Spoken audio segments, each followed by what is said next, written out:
Comment Jésus a-t-il fait pour être un homme aussi mature, aussi stable? Malgré toute l'adversité que Jésus a eue, malgré tous les coups que Jésus s'est pris, malgré toutes les injures qu'il a reçues, malgré tout le fait qu'il a été rejeté, maltraité, trahi, abandonné, renié, malgré tout, Jésus est resté stable. La maturité, c'est ce qui fait que tu vas rester stable. Peu importe les circonstances autour de toi, peu importe les tempêtes qu'il va y avoir, peu importe les coups et ce que vont penser les autres de toi, tu vas rester complètement stable. Tu ne changes pas. Jésus-Christ a été trahi. Ceux qu'il a bénis, ceux à qui il a fait du bien, ceux qu'il a guéris, l'ont abandonné. Alors qu'il prêchait et qu'il disait des vérités, beaucoup, nous dit la Bible, l'ont quitté parce que les paroles qu'il disait étaient trop dures et l'ont abandonné. Son peuple qu'il est venu bénir, son peuple qu'il a lui-même créé, lui qui est le créateur de toutes choses, l'a rejeté et a préféré crier « Libère un prisonnier, un meurtrier, libère Barabbas » plutôt que de libérer Jésus.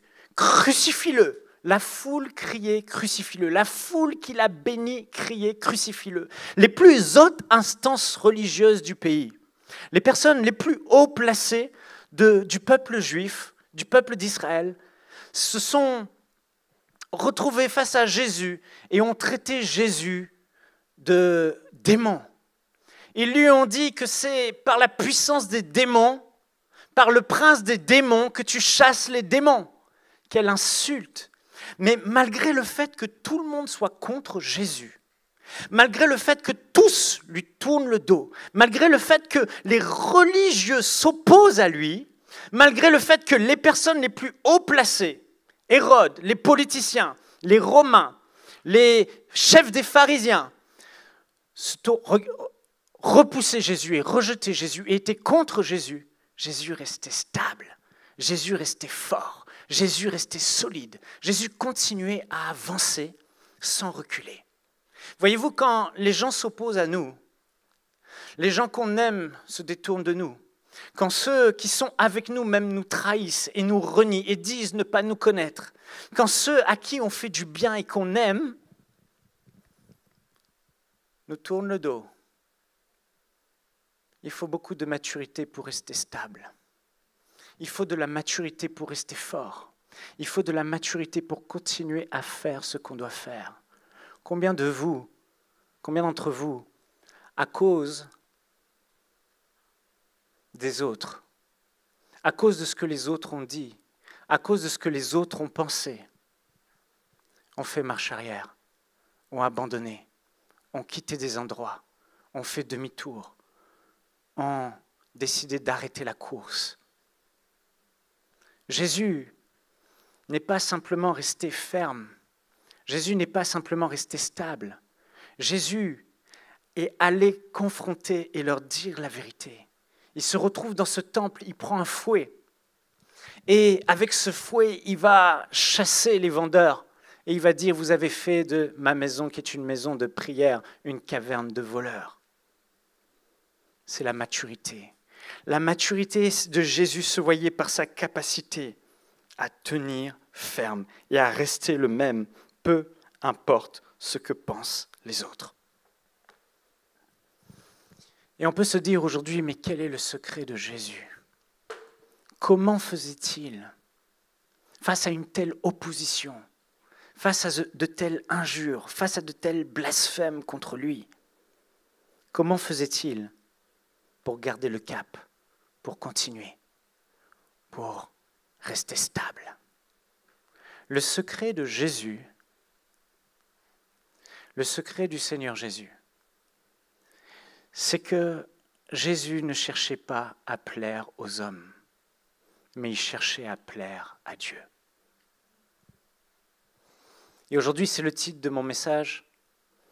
La maturité, c'est chercher à plaire à Dieu et non aux hommes.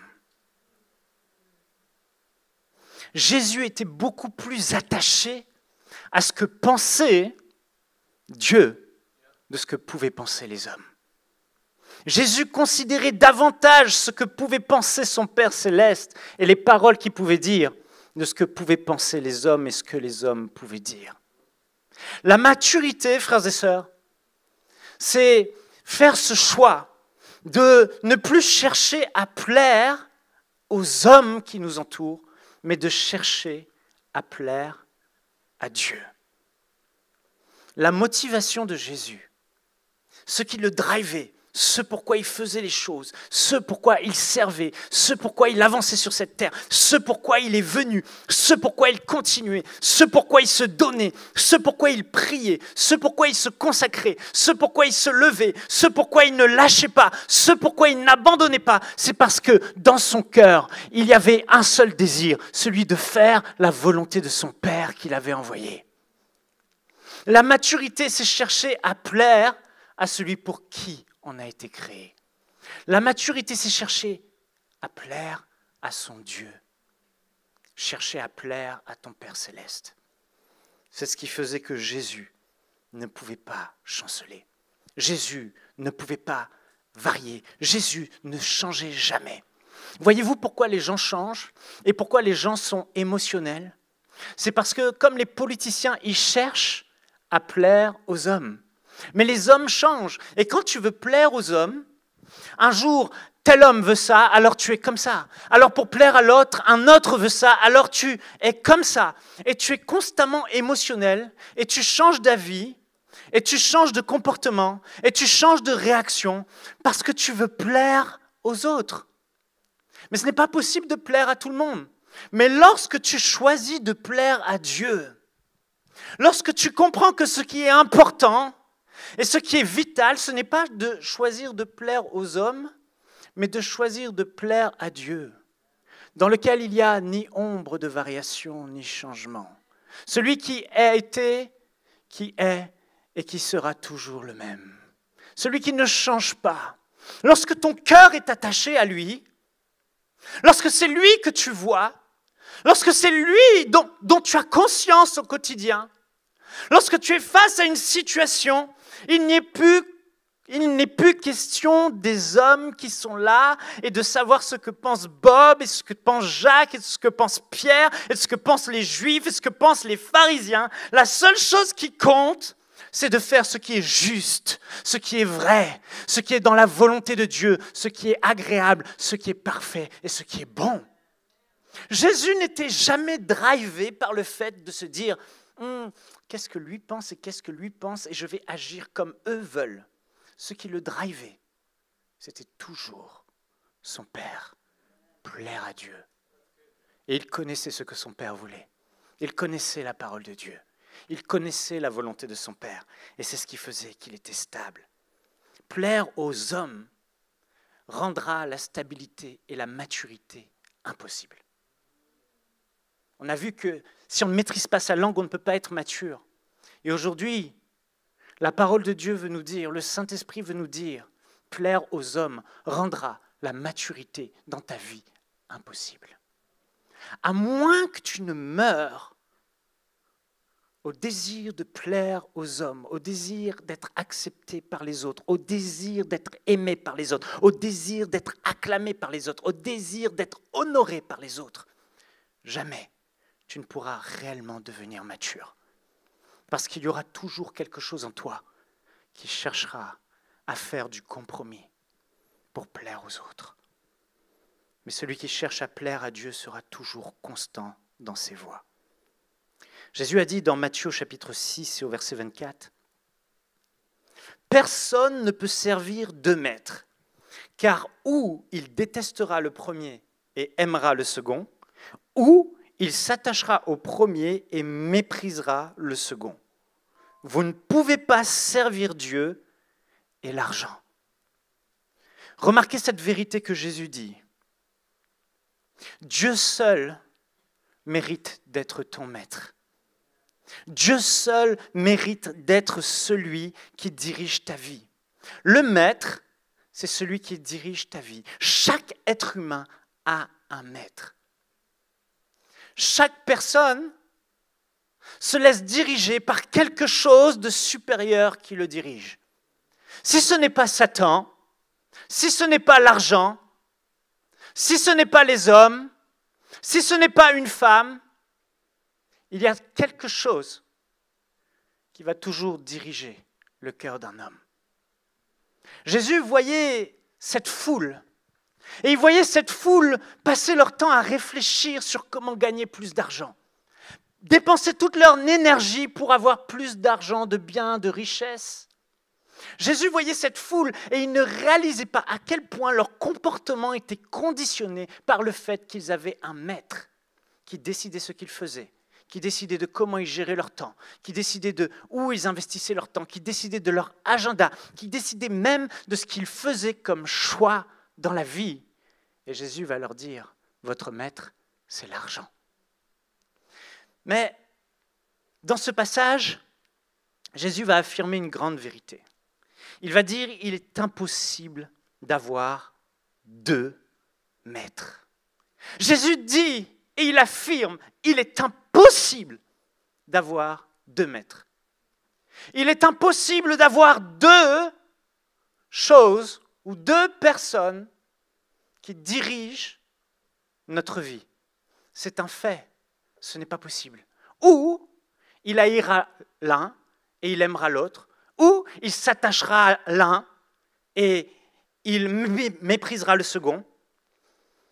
Et il dit, on ne peut pas servir un maître et en servir un autre.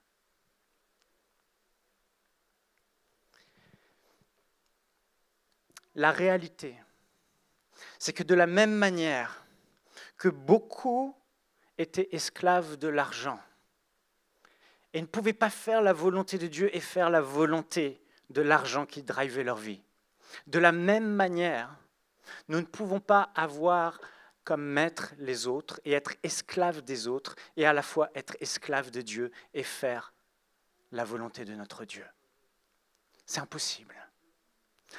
À moins qu'on ne prenne un moment pour régler dans notre vie ce problème de dépendance aux autres, ce problème où on est esclave des autres, où nos réactions sont régies par ce que vont penser les autres, à moins de régler ce problème, nous ne pourrons jamais réellement avoir notre cœur entièrement dirigé par Dieu. Jésus dit qu'il y aura un choix à faire. Dans Jean chapitre 12, verset 42, « Cependant, tu peux jouer Gordon, hein ? Cependant, même parmi les chefs, plusieurs crurent en Dieu. Mais à cause des pharisiens, ils n'en faisaient pas l'aveu, dans la crainte d'être exclus des synagogues. Car ils aimèrent la gloire des hommes plus que la gloire de Dieu. » Certaines versions disent « car ils recherchaient l'approbation des hommes plus que la gloire de Dieu ». Le mot gloire ici, c'est le mot doxa, qui signifie gloire, qui signifie opinion, qui signifie honneur, qui signifie approbation. Voyez-vous, Jésus venait de dire dans ce contexte, « Père, glorifie ton nom. »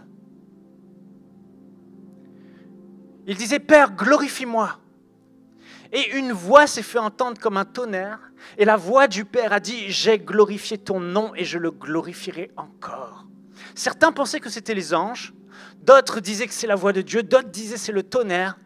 Mais après ce grand miracle, la Bible nous dit que parmi les chefs des religieux, plusieurs crurent en Jésus, mais à cause des pharisiens, ils n'en faisaient pas l'aveu dans la crainte d'être exclus de la synagogue. Voyez-vous comment ces hommes croyaient en Jésus, mais à quel point ils étaient esclaves de ce que pensaient les autres. Ils croyaient en lui, mais ils n'osaient pas l'avouer. Ils croyaient en lui, mais ils n'osaient pas se lever pour Jésus, parce qu'ils avaient peur de perdre quelque chose. Le diable va utiliser la peur, qui est une émotion forte dans nos vies, pour nous maintenir captifs. Il va utiliser la peur pour que nous puissions continuer à chercher à plaire aux hommes. Les pharisiens étaient des personnes qui ont fait du compromis. Ils sont tombés dans le compromis de l'hypocrisie. Ils ne disaient pas réellement ce qu'ils pensaient. La Bible dit que Dieu a en horreur la balance qui est fausse. Qu'est-ce que la balance qui est fausse? Dieu déteste cela. Ça veut dire qu'un objet qu'on va mettre sur une balance semble avoir de la consistance et du poids, et parce qu'il semble être par exemple en métal, et tu le mets sur la balance et finalement il ne pèse rien, il est vide, parce que ce n'est pas réellement ce qu'il reflète, son poids n'est pas réellement ce qu'il reflète, la réalité.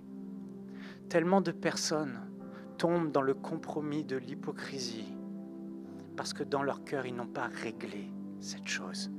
Ils continuent à chercher à plaire aux hommes. Les pharisiens avaient peur de perdre une place. Et tellement de fois, on ne réagit pas selon la justice, selon la vérité, selon ce que Dieu pense et qu'on sait qu'il est bon de faire, et selon nos propres convictions qui sont basées sur la justice, la vérité, l'amour et la volonté de Dieu, simplement parce qu'autour de nous, il y a un groupe, il y a des hommes, il y a des personnes qu'on croit qu'ils n'accepteraient pas le choix qu'on fait. Et on veut être accepté, on ne veut pas être rejeté.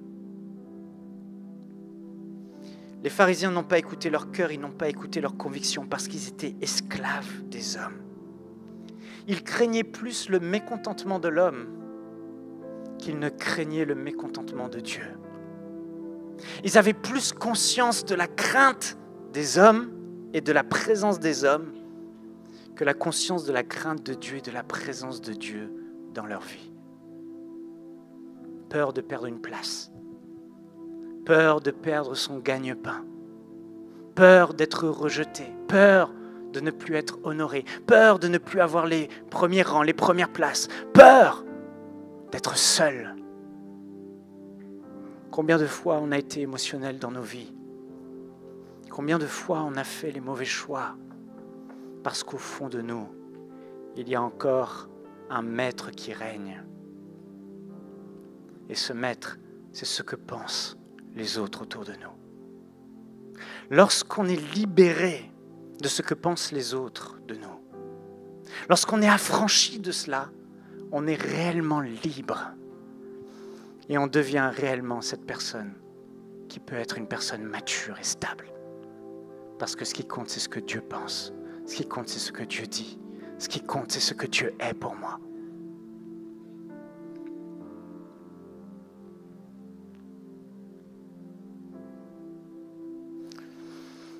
Honnêtement, je dois vous avouer que être libre de ce que pensent les autres, arrêter de vouloir plaire aux hommes et choisir de plaire à Dieu, ça a été le plus grand combat de ma vie.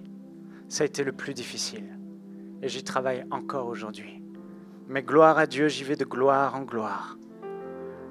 Mais combien de personnes autour de nous ne sont pas réellement elles-mêmes, parce que constamment elles sont en train de balayer, sans même s'en rendre compte, de leurs pensées, de leurs regards, ce que sont en train de penser les autres. Elles mènent leur vie en fonction de ce que pensent ceux qui les entourent. J'ai pris tellement de décisions émotionnelles qui ont été basées sur le fait de vouloir plaire aux hommes. J'ai établi des personnes dans certaines positions dans mon travail parce que je savais que ça leur ferait plaisir et que je savais que si ce n'était pas ça, il y aurait d'autres qui penseraient ça et que ça se passerait comme ça. Alors qu'au fond de moi, j'avais une conviction. Alors qu'au fond de moi, j'avais un choix. Alors qu'au fond de moi, je savais ce qu'il fallait faire. Mais à un moment donné, on se dit, mais qu'est-ce qu'il va penser si je le fais? Est-ce qu'il va partir? Est-ce que je vais me retrouver seul? Est-ce que je vais pouvoir conserver ce que j'ai? Et on fait des choix émotionnels juste pour faire plaisir aux autres. Combien de choix émotionnels j'ai fait juste pour éviter des problèmes?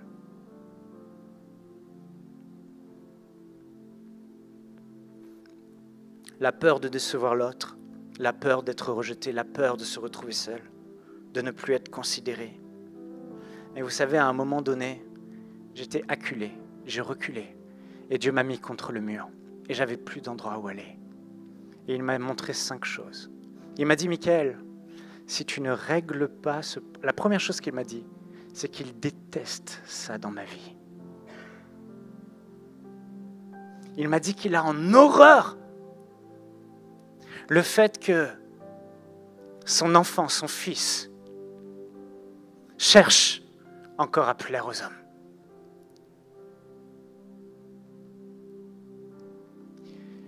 J'ai vu à quel point c'était humiliant pour Dieu de voir à quel point on est tellement affecté, tellement touché, tellement concerné par ce que peuvent penser des hommes et si peu concerné par ce que peut penser réellement Dieu, au point qu'on va chercher et faire des efforts pour faire plaisir aux hommes et si peu chercher Dieu pour chercher sa volonté et lui faire plaisir. La première chose qu'il m'a montré, c'est qu'il avait en horreur ça dans ma vie. La deuxième chose qu'il m'a dit très clairement, il m'a dit, à moins que je ne règle ce problème dans ma vie, il ne pourra me faire confiance. Voyez-vous, parce que Dieu ne peut pas nous donner plus et il ne pourra pas te donner plus si il sait que lorsqu'il y aura un choix à faire, c'est finalement le choix de l'homme que tu vas faire. C'est finalement le choix des autres que tu vas faire et non pas le choix que Dieu te demande de faire. Dieu ne peut pas faire confiance à ceux et il ne peut pas donner plus à des personnes s'il sait que pertinemment ces personnes n'auront pas la force de choisir de marcher selon leurs convictions et ce que Dieu aura mis dans leur cœur. Parce qu'au fond d'eux, ils cherchent l'approbation. Ils cherchent à faire plaisir aux hommes. Ils cherchent l'approbation des hommes. Ils cherchent à être acceptés des hommes. Ils cherchent à être aimés des hommes. La troisième chose, c'est que j'ai appris qu'on ne pourra jamais plaire à tout le monde. Vous savez, parfois, on se met une grande pression en se disant « je veux plaire à tout le monde. Je vais essayer de satisfaire tout le monde. » Plusieurs vont même jusqu'à servir les autres, faire preuve de générosité et de service pour les autres. Mais la motivation qu'ils ont, ce n'est pas l'amour, ce n'est pas la compassion, ce n'est pas le fait de voir l'autre et d'être ému de compassion, mais la motivation qu'ils ont au fond d'eux, la véritable motivation, c'est de se faire une place. Parce qu'ils sont blessés, parce qu'ils ont besoin d'être aimés, parce qu'ils désirent être aimés, parce qu'ils désirent exister, parce qu'ils désirent être vus. Mais quand l'Esprit de Dieu vient mettre la lumière sur les profondeurs de notre cœur, on réalise que oui, on est esclave des autres et combien on a besoin d'être libéré de cela. Jamais tu ne pourras plaire à tout le monde. Jamais tu ne pourras satisfaire tout le monde. Jean 15, 20 dit « Souvenez-vous de la parole que je vous ai dite, le serviteur n'est pas plus grand que son maître. S'ils m'ont persécuté, ils vous persécuteront aussi. » Jésus était parfait. Jésus était exemplaire. Jésus ne commettait jamais d'erreur. Et pourtant, dans sa perfection, il a été trahi, abandonné, rejeté, méprisé, injurié, même parmi les proches. Même celui qui a été avec lui, Judas, l'a trahi et l'a abandonné pour quelques pièces. Si Jésus-Christ a été rejeté, abandonné, trahi, sois-en sûr, tu seras abandonné, rejeté, trahi, parce que lui, il était parfait, il était la perfection même. Quand tu comprends ça, tu commences gentiment à te détacher du fait de vouloir faire plaisir aux hommes, parce que de toute façon, tu n'arriveras jamais.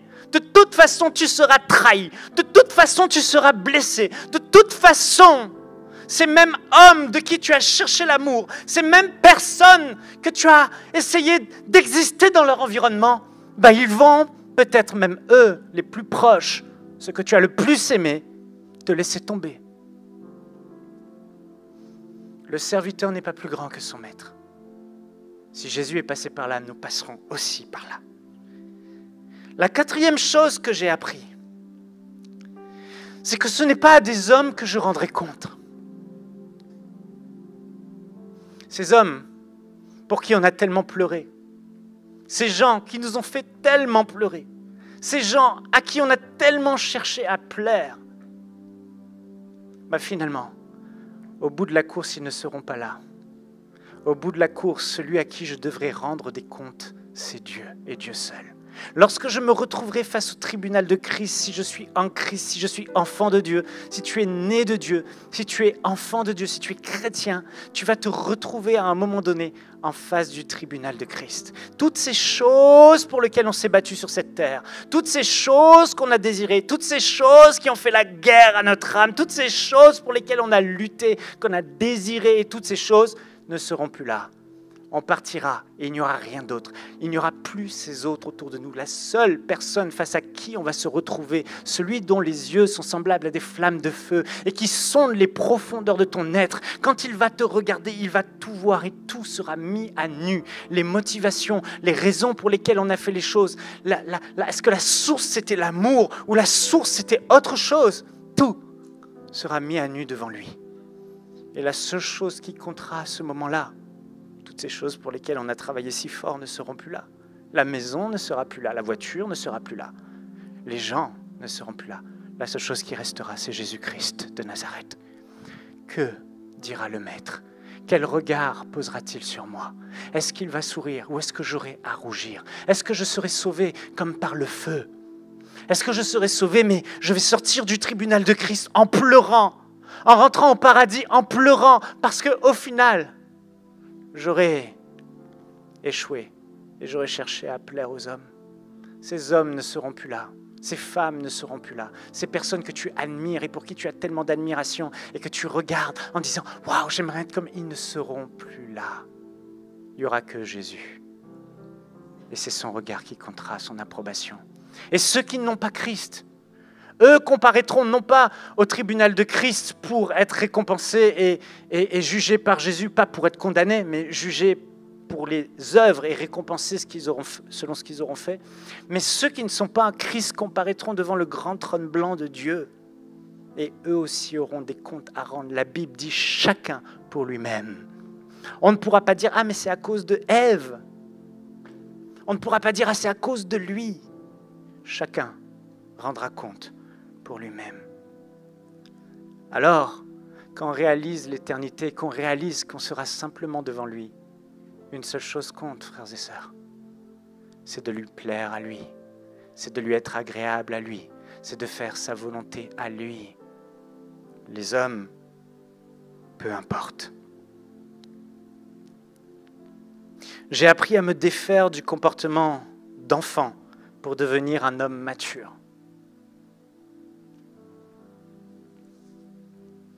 J'ai appris à être capable de me tenir face à des personnes que j'estime et que j'aime et à oser dire la vérité, à oser dire ce que je pense réellement. J'ai appris à ne plus me comporter comme un enfant et à ne plus bouder. J'ai appris à me comporter comme un enfant et à ne plus me comporter comme un enfant et à ne plus faire de crise.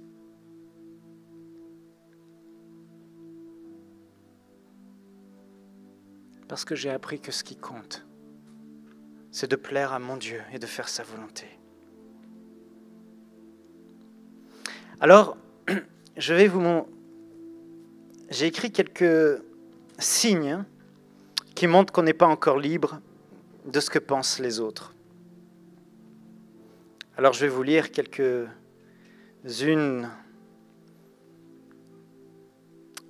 de ces signes. Et je prie que le Saint-Esprit puisse vous montrer si vous êtes concerné par ces choses.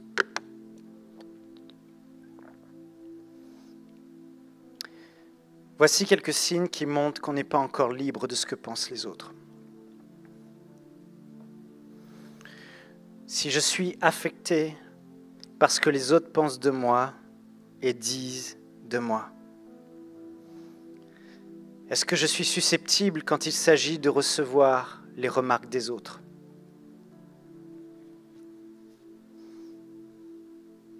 Si c'est le cas, cela montre qu'il y a encore une racine. Il y a encore une part de moi qui est attachée au regard des autres et à ce que pensent les autres. Je me mets en colère lorsque je suis contredit.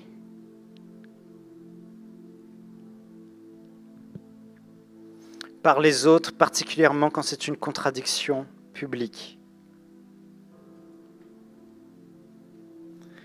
Troisièmement, lorsque je fais une erreur ou que j'ai une mauvaise attitude, je suis oppressé dans mes pensées.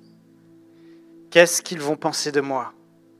Au point de devoir demander pardon pour mon attitude ou me justifier, sans quoi je ne peux pas retrouver ma paix. Parfois vous êtes là et il y a eu quelque chose avec quelqu'un et vous passez votre temps à regarder votre cellulaire si la personne vous a répondu parce que vous êtes vraiment accablé, oppressé par le fait qu'est-ce qu'il pense de moi? Est-ce qu'il a bien lu mon message? Est-ce que je vais m'en sortir? Est-ce que... Quatrièmement, j'aime aller chercher des compliments pour mes accomplissements. Cinquièmement, j'ai besoin de constamment me justifier. Je ne serai pas là demain parce que j'ai un rendez-vous. Le fait de toujours vouloir se justifier montre qu'on a besoin d'être sûr que l'autre ait compris et qu'on ait l'approbation de l'autre. Mais simplement, on peut dire « j'ai un rendez-vous demain », point. Et ne pas se justifier. Mais moi, je faisais partie de ceux qui, à chaque fois que je disais quelque chose, je me justifiais et je devais expliquer pourquoi. Même si tu es le boss, tu dois dire aux autres pourquoi tu fais les choses. Ce n'est pas une histoire de position ou de titre, c'est parce qu'il y a une racine qui est là. Le fait de dépendre de ce que les autres pensent. Alors j'ai commencé à apprendre à ne plus me justifier. Je ne serai pas là demain. Je fais ça sans expliquer pourquoi. Sixièmement, je ne sais pas dire non. J'ai beaucoup de mal à dire non quand on me demande un service ou quand je ne suis pas d'accord avec une décision. Ne pas être capable de dire non. Ne pas être capable de simplement dire non, je ne peux pas. Septièmement, je vais probablement me ridiculiser en public, alors je préfère rester dans ma zone de confort que je maîtrise. Dans les réunions, je m'exprime peu. Je préfère renoncer à mes rêves que dominer ma peur devant les autres. Huitièmement, je mets une carapace pour ne pas trop dévoiler qui je suis vraiment, de peur qu'on me rejette. Du coup, je ne suis pas vraiment authentique et le vrai moi est étouffé et ne s'exprime pas. Neuvièmement, je n'arrive plus à ouvrir mon cœur aux autres de peur d'être blessé. C'est pourquoi je refuse d'être vulnérable et d'être vraiment moi-même.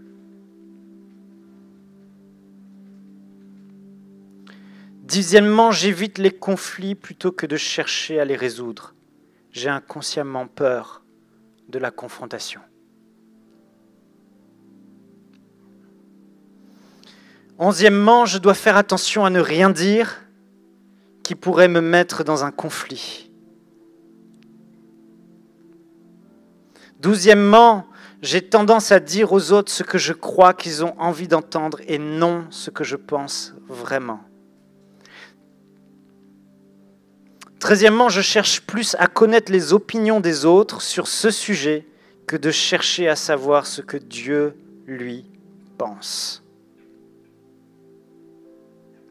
Et dernier point, je pense plus à ce que les autres pensent de moi que de ce que Dieu pense de moi. Est-ce que ça parle à quelqu'un? C'est silencieux.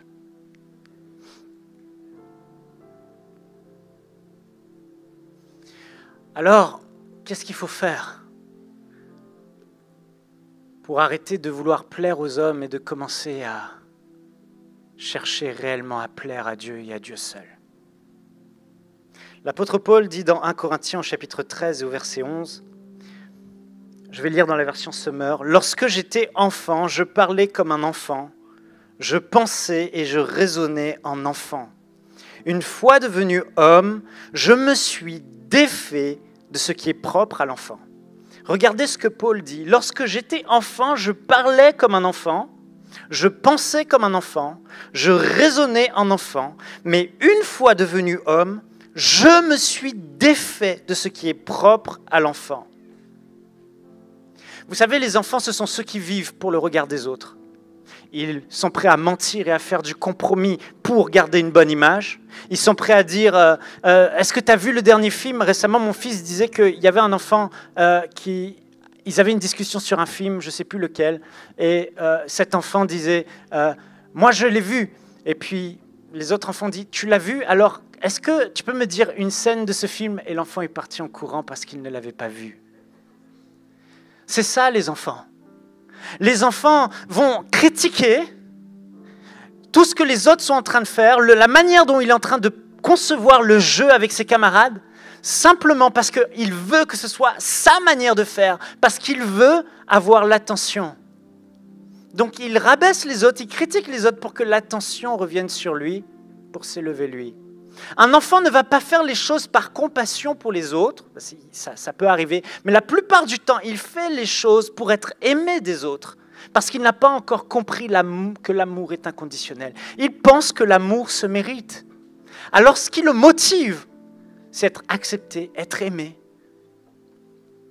Mais Paul dit, voilà, j'étais un enfant, je pensais comme un enfant, je parlais comme un enfant, j'étais immature. Mais voilà, le jour vient où je deviens un homme. Et une fois devenu homme, je me suis défait de ce qui est propre à l'enfant. Et voyez-vous, c'est important à un moment donné dans sa vie. Et peut-être que pour certains, ça arrivera tardivement, pour d'autres, c'est arrivé plus tôt. Et je crois que beaucoup de choses ont commencé mal dans nos vies et vont mal dans nos vies aujourd'hui parce que depuis notre enfance, on a subi des choses, on a subi des blessures, on est passé par certains parcours de vie qui ont fait que ça a été difficile. Et au lieu de devenir un homme qui pense différemment, qui réagit différemment, qui a un comportement différent, qui parle différemment, on continue à rester comme un enfant. Et vous regardez des adultes, ils se comportent comme un enfant, ils font des crises comme un enfant, ils réagissent comme un enfant. Mais à un moment donné, Paul dit, une fois devenu homme, je me suis défait de ce qui est de l'enfant. Il est important à un moment donné de prendre conscience et de dire mais je ne peux pas rester avec ce comportement que j'avais quand j'étais jeune. À un moment donné, il faut que je devienne mature. À un moment donné, il faut que je me secoue et que je réalise hey, j'ai bientôt 30 ans, j'ai bientôt 40 ans, j'ai bientôt 50 ans et je me comporte encore comme ces enfants, un peu mieux parce que j'ai pris un petit peu de maturité. Mais je ne me suis pas débarrassé de ce qui est de l'enfance. Vous savez, dans certaines cultures, des peuples, ils vont avoir un moment, une cérémonie. Dans beaucoup de peuples, et lors de cette cérémonie, les parents qui vont avoir leurs enfants qui vont dire maintenant je suis prêt. Ce n'est pas juste une histoire d'âge, c'est une histoire d'être prêt et de se dire voilà maintenant je suis prêt à devenir un homme, je suis prêt à être une personne responsable, je suis prêt à penser différemment, je suis prêt à me comporter différemment, je suis prêt à devenir mature.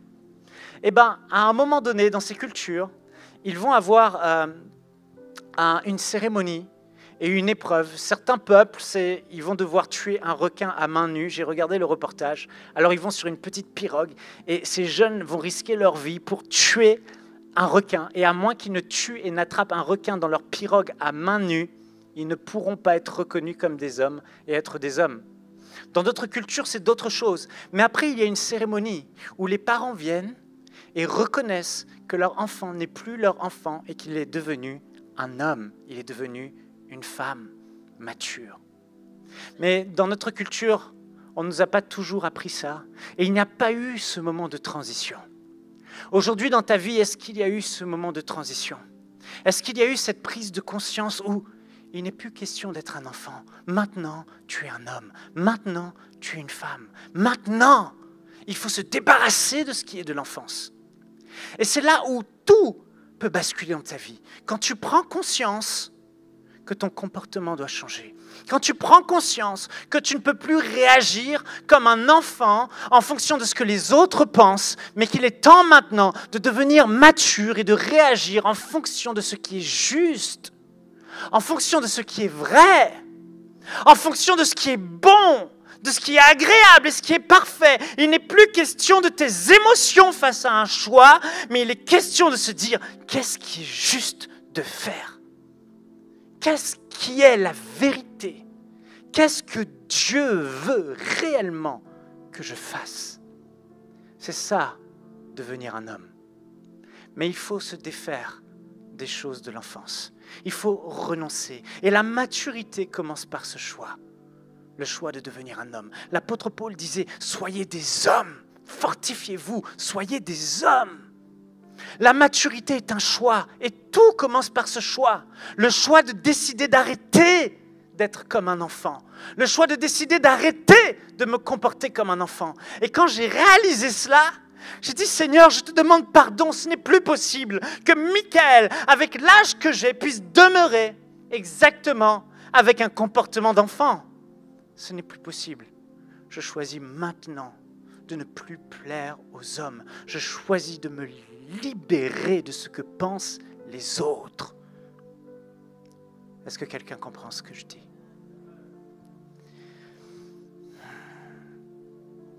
Il y a trop de personnes qui, à cause de ce que vous avez vécu dans votre enfance, vous avez cherché l'amour. Je me souviens, ça me revient à la pensée, j'étais jeune et je voulais jouer avec les gens, on habitait dans des quartiers HLM, dans des tours, et j'aimais le foot plus que tout. Et je crois vers l'âge de 8 ans, ils étaient en train de faire un match de foot et j'ai eu le cœur qui palpitait du haut de ma fenêtre. Je regardais, je dis moi aussi je vais jouer au foot. Et je suis descendu, je me suis habillé, je me suis dit, je voyais déjà les buts que j'allais marquer, je voyais les dribbles que j'allais faire. Et j'arrive, et je compte le nombre de personnes. Ils sont 13, je crois. Il manquait un joueur, c'était un nombre impair. Et je me suis dit, c'est bon, ils me connaissent tous, ils vont me laisser jouer. Écoutez, je ne sais pas pourquoi, j'ai demandé à jouer. Ils m'ont dit, non, on ne veut pas tout de toi. Je leur ai rien fait. Une fois, il y avait un garçon à l'école que j'admirais beaucoup, Nicolas Boyer. C'était le gars trop cool à l'école. Il était vraiment cool, un peu comme Frank, comme Sam. Vous les regardez, et puis toutes les filles étaient autour de lui. Il avait plein d'amis, les gens les plus populaires étaient avec lui. Et moi, je me disais, mais j'aime bien Nicolas, je vais être son ami. Puis il fait une fête chez lui, un anniversaire. Et puis, il y a tout le monde qui y va. Même mes amis proches y vont. Et moi, j'arrive, je cogne à sa porte. Il ne m'a pas invité. Mais vous savez, quand vous cherchez à plaire aux hommes, c'est un 15e point qu'on pourrait rajouter. C'est l'ingérence. L'ingérence, c'est quoi? Et ça amène beaucoup de souffrance. C'est le fait de vouloir rentrer dans les choses de la vie des autres. Mais au final, si tu rentres dans la vie des autres pour chercher à les aider et qu'ils ne t'ont pas demandé de les aider, c'est parce qu'au final, tu veux être accepté par eux et tu fais de l'ingérence. Mais coupe l'ingérence dans ta vie. Ce sont les enfants qui font de l'ingérence. Et moi, j'étais un enfant et je suis allé, je cogne à sa porte. Et puis là, il ne veut pas ouvrir. Rentre chez toi. Je dis, mais pourquoi? Qu'est-ce que j'ai fait? Et sincèrement, je n'avais rien fait. Je n'ai toujours pas compris. Il m'ouvre la porte. Il y a mes amis. Il y a ma classe d'école. J'ai peut-être 11 ans. Et je ne connaissais pas ce que c'était. Psh, dans le visage. Il a pris la bombe lacrymo de sa mère et il me l'a mis devant l'œil comme ça, dans les 2 yeux. J'ai hurlé de douleur. J'ai couru chez moi comme j'ai pu. J'ai mis ma tête dans l'eau. Je me dis, c'est quoi? Qu'est-ce qui se passe? Je suis aveugle. Qu'est-ce qui se passe? Il m'a mis... On va à même cours de la bombe lacrymo parce que j'ai fait de l'ingérence. Je voulais être simplement avec eux. Tellement de personnes ont voulu être aimées, sincèrement aimées. Et tu as voulu recevoir l'amour des autres, être accepté, juste exister aux yeux des autres. Mais tu as subi ce genre de choses et on t'a coupé les ailes. Tu t'es éteint. Tu as arrêté d'exprimer ta personnalité, tu as arrêté de parler, tu as arrêté d'être celui que tu es fondamentalement. Mais il est temps, à un moment donné, que ce petit enfant qui était et qui est resté dans le passé, tu puisses aujourd'hui dire, les choses vont changer. Maintenant, j'ai la parole de Dieu. Maintenant, je connais la vérité et je vais choisir de devenir cet homme et cette femme mature et arrêter de me soucier des autres et de ce que pensent les autres. Dieu m'a fait tel que je suis. Je suis une personne, une créature extraordinaire, formidable. Et je n'arrêterai, j'arrêterai de m'effacer. Tu es comme sur une photo, tu es comme en noir et blanc. Tu n'existes plus parce que tu t'es éteint. Mais il faut prendre la décision de se défaire de ce qui est propre à l'enfant. Et qu'aujourd'hui, tu puisses prendre cette décision. La grande clé pour arrêter de plaire aux hommes et de choisir de plaire à Dieu et de s'attacher davantage à Dieu qu'aux hommes et de ne plus chercher l'approbation, l'affection, l'amour des autres, et à être accepté par les autres. La grande clé, c'est de connaître ton identité. Qui tu es? Qui es-tu? Est-ce que ton identité, c'est ce que tu fais? Ton identité n'a rien à voir avec ce que tu fais. Mais ton identité, c'est qui tu es. C'est la grande clé pour être libre de ce que pensent les autres, la plus importante.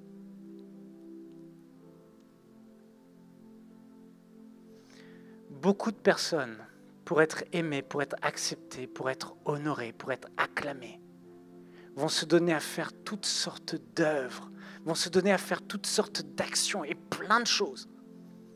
Parce qu'ils pensent que leur identité dépend du résultat qu'ils vont fournir. Vous voyez, la Bible parle de l'histoire du fils prodigue. Il était fils de son père, riche, héritier. Il a dilapidé ses biens. Il a dilapidé ce qu'il avait. Il a mené une mauvaise vie. Il a pris l'argent de son père. Il a tout perdu. Il s'est retrouvé dans une situation de détresse et il a dit « Je vais retourner chez mon père et il me traitera comme l'un de ses serviteurs. » Parce que eux, au moins, ils n'ont pas à manger. Eux, au moins, ils ont à manger. Eux, au moins, ils ont un logement. Moi, je ne peux même pas me rassasier de ce que les cochons mangent. Mais vous voyez, beaucoup de personnes ont la mentalité du fils prodigue. Ils ne connaissent pas leur identité. Ils pensent que c'est tant qu'ils agissent bien et tant qu'ils font les choses correctement qu'ils sont de bonnes personnes, qu'ils sont agréés, qu'ils sont aimés. La réalité, c'est que ton identité n'est pas la somme de tes échecs et de tes succès. Ton identité n'a rien à voir avec ce que tu possèdes ou ce que tu ne possèdes pas. Ton identité n'a rien à voir avec ce que tu fais ou que tu ne fais pas. Ton identité n'a rien à voir avec ta prospérité. Ton identité n'a rien à voir avec ta popularité. Ton identité n'est pas un titre, elle n'est pas une profession, elle n'est pas un poste. Ton identité, c'est que tu es enfant de Dieu. Ton identité, c'est que tu as une place dans le cœur de ton Père, comme Jérémie l'a prêché. Ton identité, c'est que tu existes dans le cœur de Dieu et que Dieu t'aime. Jésus connaissait son identité. Et le Père a rappelé à Jésus quelle était son identité. Il n'était pas le faiseur de miracles. Il n'était pas le prophète. Il n'était pas un homme qui avait accompli de grandes choses et que les foules suivaient. Il a dit, tu es mon fils bien-aimé en qui j'ai mis toute mon affection. Si tu es en Christ, la Bible dit, les choses anciennes sont passées et voici toutes choses sont devenues nouvelles. Tu es devenu une nouvelle création. Tu es devenu une nouvelle créature. Tu es devenu un nouveau type d'homme. Tu es devenu un enfant de Dieu. Ça fait tomber toute la pression. Qui je suis? Est-ce que je suis ce que je fais? Non. Est-ce que je suis un travail? Non. Est-ce que je suis un directeur? Non. Est-ce que je suis un PDG? Non. Est-ce que je suis une star, un footballeur? Non. Est-ce que je suis un pasteur? Est-ce que je suis un chanteur? Non, non, non. Tu n'es rien de tout ça. La seule chose que tu es, c'est que tu es dans le cœur de ton Père et de ton Dieu et de ton Créateur qui t'a tant aimé. La seule chose que tu es, avant tout, c'est que tu es enfant de Dieu. Tu peux perdre ton titre, tu peux perdre ta profession, tu peux perdre les gens que tu aimes autour de toi. Tu peux te retrouver seul, tu ne perdras jamais ton identité d'enfant de Dieu si tu es à Jésus, tu es en Christ. Tes résultats ne définissent jamais ce que tu es. Certaines personnes n'arrivent pas à recevoir des remarques sur leur travail parce qu'elles n'ont pas encore compris que leur identité, ce qu'ils sont, n'a rien à voir avec leur travail. Tu peux critiquer mon travail. Ce que tu es en train de critiquer, c'est ce que je fais, mais pas qui je suis. Je suis enfant de Dieu. J'existe à ses yeux. Il m'aime et ça me comble entièrement. J'existe pour lui, je vis pour lui. La peur, tu n'as pas de place dans ma vie. Je n'ai pas besoin de l'approbation des hommes. Je n'ai pas besoin de l'acclamation des hommes. Je n'ai pas besoin qu'on me dise « Ouais, tu es quelqu'un, bien, bravo, etc. » Et puis demain, si on me jette comme une éponge, on me jettera comme une éponge. Mais une chose que je sais, je resterai dans la main de Dieu et nul ne pourra me ravir de sa main. Une chose que je sais, c'est que j'ai l'ADN de Dieu en moi, en la personne du Saint-Esprit. Il est scellé en moi et rien ne volera le Saint-Esprit. Une chose que je sais, c'est que lorsque j'ai donné ma vie à Jésus, il m'a donné son esprit et j'ai une paix qui surpasse toute intelligence. Une chose que je sais, c'est que je suis devenu réellement enfant de Dieu. Une chose que je sais, c'est que j'ai un héritage au ciel. Vous pouvez me prendre tout ce que j'ai. Vous pouvez me voler tout ce que j'ai. La peur n'a plus de place, parce que même la mort m'est un gain. Les choses de cette terre passeront, mais lorsque je me retrouverai là-haut, je sais qu'une maison de gloire m'attend, parce que mon Père a dit, à travers Jésus, il nous a préparé une demeure dans la maison de notre Père. Parfois, on est là, et on se prend la tête à regarder aux autres et se battre pour une maison, et se battre pour un avenir, et se battre pour une retraite. Et parfois on est là et on se diminue, on se dévalorise, voyant comment les autres courent et les autres s'en sortent. Et puis toi tu es là et tu as même peut-être même pas une maison dont tu es propriétaire. Mais lève un peu les yeux. Regarde ce que Jésus a dit dans la parole de Dieu. Dieu a dit, les derniers seront les premiers. Il a dit qu'il nous a préparé une maison. Au ciel, Dieu fera la comptabilité. Alors tu n'as pas besoin de l'approbation des hommes. Si tu as Dieu, tu es aimé. Si tu as Dieu, tu es dans son cœur. Si tu as Dieu, tu es héritier. Si tu as Dieu, tu auras une couronne de récompenses. Si tu as Dieu, tu auras des récompenses éternelles. Si tu as Dieu, tu vivras éternellement. Alors, quand on comprend tout cela, plaire aux hommes n'a plus d'importance par rapport au fait de plaire à Dieu. Et le fils prodigue est arrivé vers son père.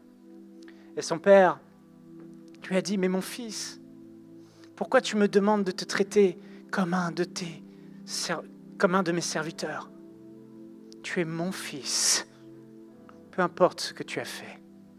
Peu importe les prostituées vers qui tu as été. Peu importe le manque de sagesse que tu as eu. Peu importe tes échecs, tu es mon fils. Lorsque mon fils Louis est né, je le dis souvent, et qu'il est sorti du ventre de sa mère et que je l'ai regardé pour la première fois, les larmes ont coulé. Et le sentiment que j'ai ressenti, je n'avais jamais ressenti ça avant. C'est, voici, c'est comme une partie de moi en face de moi. Je me voyais en lui. Il avait ma semence, il avait ce que je suis, il avait mon ADN. Il avait ma génétique. C'est mon fils. Qu'a-t-il accompli à sa naissance? Rien. Et je l'aimais déjà du maximum que je pouvais. Je ne pouvais pas l'aimer plus. Et depuis, mon amour pour lui n'a pas changé. Je l'aime d'un amour totalement inconditionnel. La maturité comprend que l'amour de Dieu est un amour inconditionnel. L'amour des hommes est un faux amour. C'est une photocopie qui semble ressembler à ce qu'est réellement l'amour, mais ce n'est pas l'amour. Parce que les hommes vont t'aimer souvent avec leur amour charnel tant qu'ils peuvent se servir de toi. Mais Dieu, lui, t'aimera éternellement. Il dit, quand bien même tous t'abandonneraient, quand bien même une mère abandonnerait ses petits, moi, je ne t'abandonnerai pas. Tu resteras toujours l'enfant de Dieu. Tu resteras toujours dans son cœur. Et c'est l'amour inconditionnel. Le fils prodigue ne l'avait pas compris. Et son père a tué le veau gras. Son père lui a donné un vêtement nouveau. Son père lui a mis des sandales. Il lui a mis l'anneau de la famille au doigt. Il a dit, faisons la fête, car mon fils qui était perdu, je l'ai retrouvé. Et c'est ça ton identité. C'est ce que tu es. Oublie tout le reste et concentre-toi juste sur une chose. Je suis son enfant et il m'aime. Il m'a préparé un héritage. Je lui appartiens. Amen. N'oublie pas que Dieu te voit même si les hommes ne te voient pas.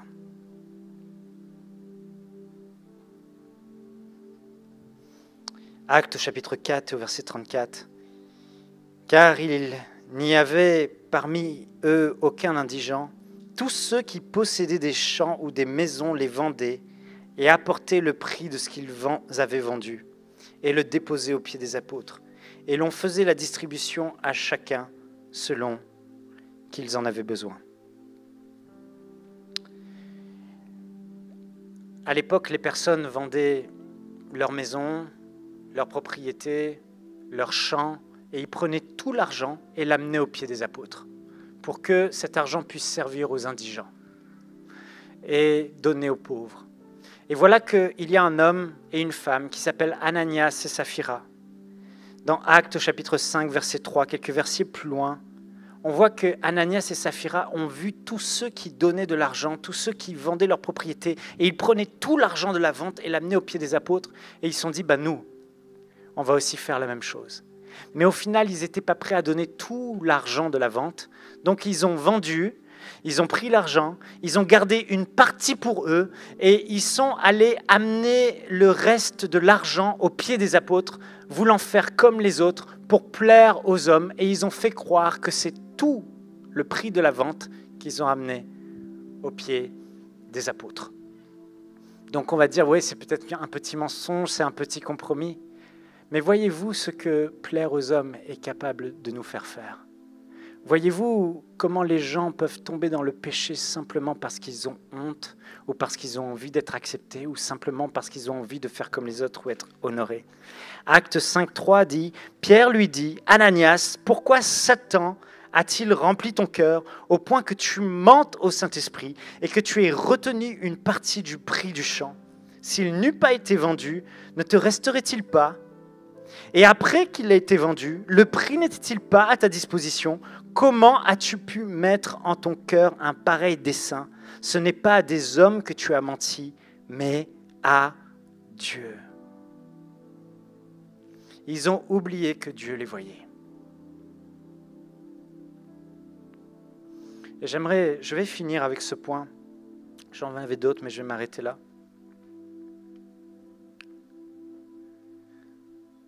Mais la question qu'il faut se poser aujourd'hui, soyons honnêtes.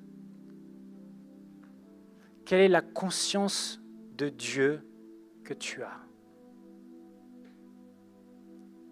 Est-ce que tu as conscience du regard de Dieu sur ta vie, autant que tu as conscience du regard des hommes sur ta vie?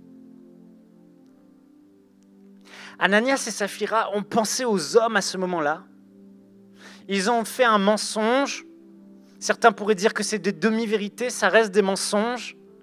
Ils ont vendu un champ, ils ont juste dit que c'est tout le champ qu'ils ont, mais ils ont quand même amené de l'argent. Mais ils ont oublié que Dieu les voyait. Ils pensaient juste mentir à des hommes. Et voilà que Pierre va lui dire, mais ce n'est pas à des hommes que tu as menti, mais c'est à Dieu que tu as menti. Comment Satan a-t-il pu remplir ton cœur à ce point?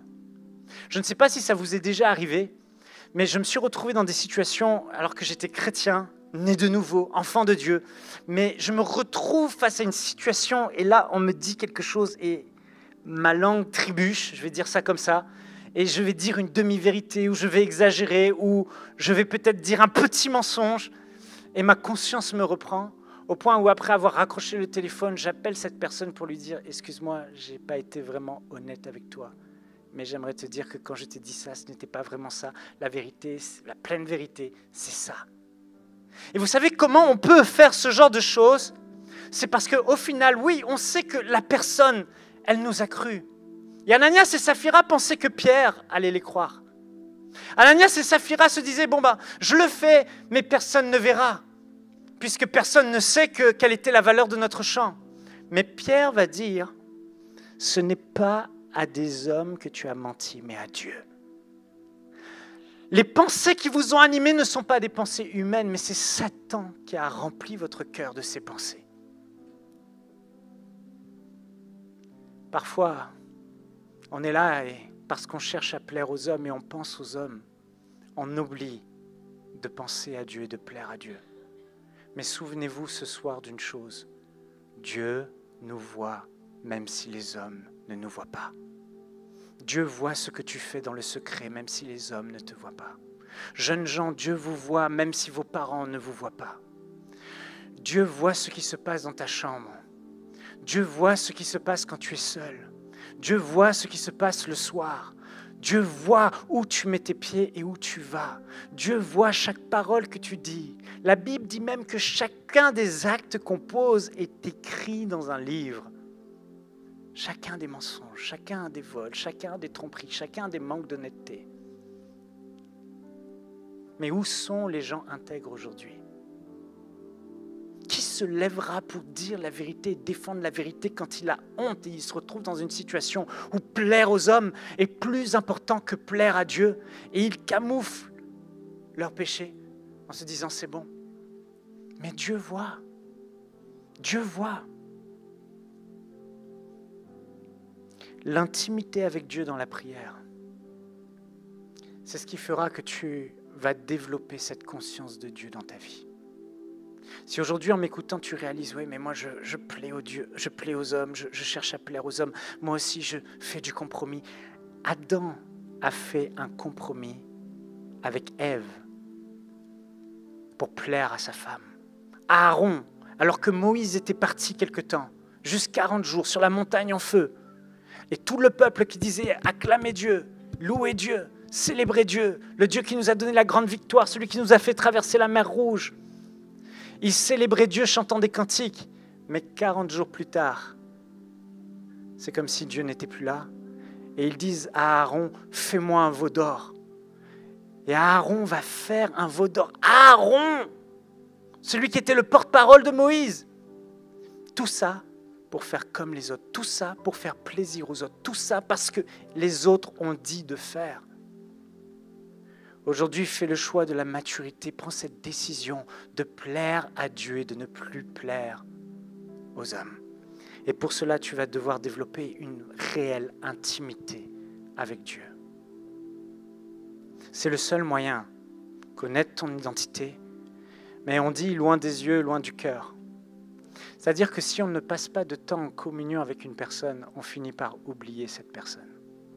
Ce n'est pas juste le fait d'aller à l'église qui te permettra aujourd'hui, dans les temps dans lesquels on est, de résister au péché dans ta vie personnelle, de ne faire aucun compromis, de ne pas résister, de ne pas céder aux tentations de l'ennemi. Ce qui va faire que tu vas pouvoir tenir, c'est parce que réellement tu as une intimité et une relation personnelle avec ton Dieu. Parce que si tu n'as pas cette intimité, cette communion et cette relation personnelle avec Dieu, tu n'auras pas conscience de la présence de Dieu.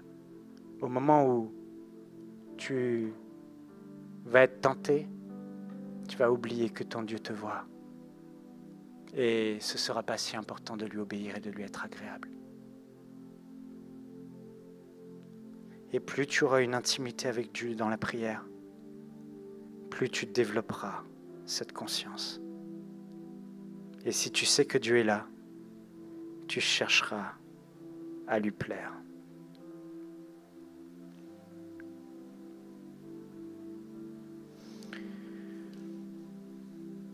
Est-ce qu'on peut fermer nos yeux? On va prier.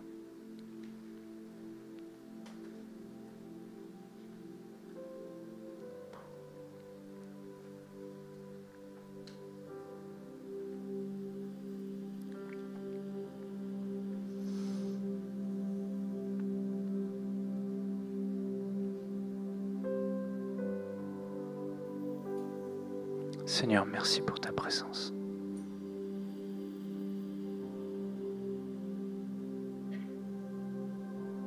Tu es notre Dieu.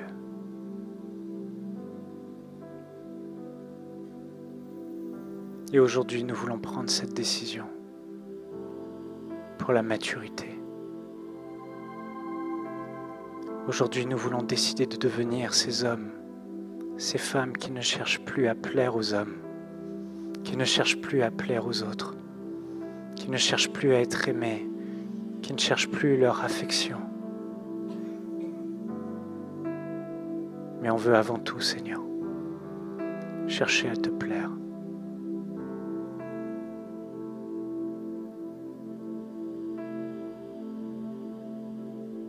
Si ce soir tu es dans cette situation,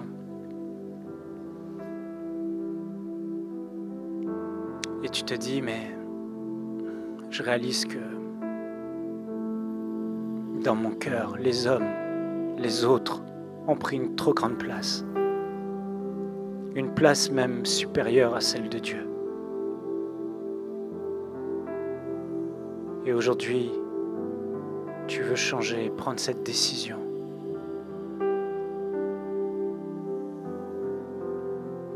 De renoncer au désir de plaire aux hommes.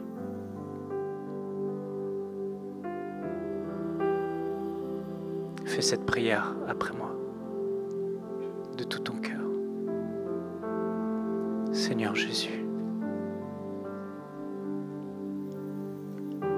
je veux te remercier pour le modèle que tu as été, pour le modèle que tu es. Tu m'as montré l'exemple de celui qui n'a pas cherché à plaire aux autres. Et aujourd'hui, je veux te ressembler. Je prie que tu puisses guérir mon cœur pour que je sois comme toi. Que tu puisses affermir mon cœur pour que je sois comme toi.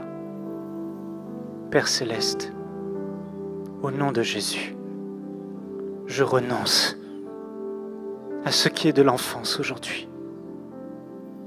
Et je choisis de te plaire. Je choisis de grandir. Je choisis de devenir cet adulte qui vit pour toi, qui recherche ton approbation et non celle des hommes. Père, je te demande pardon d'avoir considéré les hommes plus que toi, d'avoir cherché à faire leur volonté, d'avoir été tellement émotionnel. Aujourd'hui, je prends cette décision formelle, radicale, de renoncer à cette dépendance des hommes pour dépendre de toi. Aujourd'hui, je choisis de m'attacher plus à toi qu'aux hommes. Père, je renouvelle mon intimité avec toi. Je renouvelle le lieu secret où je vais venir te rencontrer chaque jour, te parler chaque jour, passer du temps avec toi chaque jour, méditer ta parole. Parce que ce qui compte, Seigneur, ce n'est pas ce que les hommes disent, mais ce qui compte, c'est ce que toi tu dis. C'est ce que toi tu dis, Papa. Tu es mon Père. Je suis ton enfant. Et c'est ce dont je veux me souvenir. Tu m'aimes. Je suis aimé. Je t'appartiens. J'ai un héritage. Et je ne chercherai plus jamais, au nom de Jésus, l'approbation des